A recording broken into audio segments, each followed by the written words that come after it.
How does it work? Because it is so strange. It has nothing to do with anything we learned in graduate school. So one of the biggest hurdles that I and others find is that it sounds like magic to introduce this.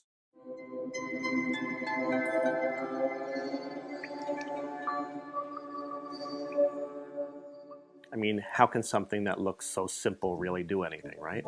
And how can any one intervention help such a wide variety of issues? EFT was definitely outside the academic box when I started doing it. There was only one paper that was a randomized controlled trial that could be offered as evidence-based medicine. Naturally, people's first reaction is it looks funny. There's a lot of things we now take for granted, though, that probably looked really funny at first. Even more important to me and other professionals is that it's grown and expanded due to an ongoing body of pretty impressive clinical research. When I first saw the results that were possible with EFT or tapping, I needed to see for myself would it hold up under scientific scrutiny. So I began conducting clinical research trials. Research on tapping continues to be conducted at renowned academic and scientific institutions internationally. The evidence-supported published studies help to verify the findings of the early adapters and the millions of people around the world who are applying this safe and effective approach today. Signs of increased healing processes occur when using this tapping stimulation, affecting the electromagnetic centers and pathways throughout our bodies while we focus on conscious and unconscious feelings, sensations, and memories. Now, for a long time, scientists weren't really convinced about this connection between these places of electrical skin conductivity and the meridian acupoints.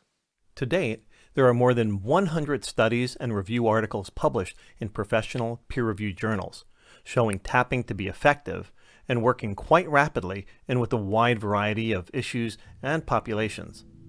And when you stimulate certain acupuncture points, it sends signals to the amygdala, the part of the brain that codes threat, the part of the brain that codes many emotions.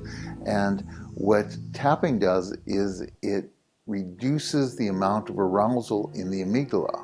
So if something from your past is unresolved for some reason, maybe it was too emotionally overwhelming, then to the brain and the limbic system, it's as if the threat is still ongoing. And if that's happening, then the body's stress response is ongoing as well. The intelligence of the body doesn't want to be unhappy.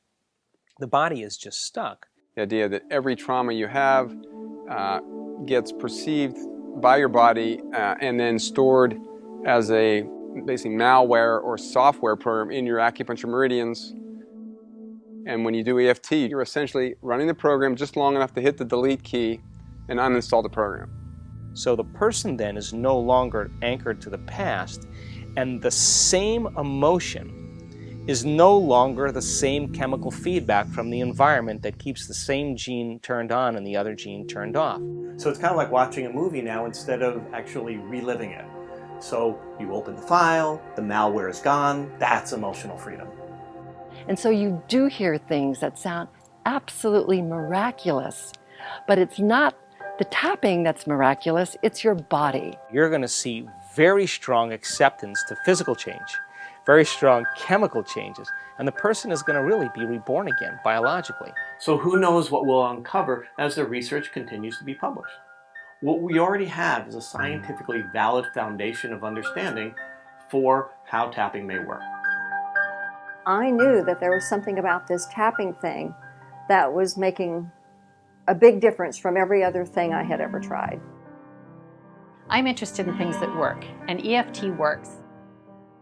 I'd been through 14 years of therapy on and off and had been digging in there for a long time, and EFT did things that therapy never reached. It's spreading quickly because it's so simple. That's one of the greatest virtues. It's going to change the world. The Science of Tapping Project, 3 videos to meet any presentation need, plus a dedicated website with the latest research on tapping techniques and an international membership forum. Visit scienceoftapping.com to learn more.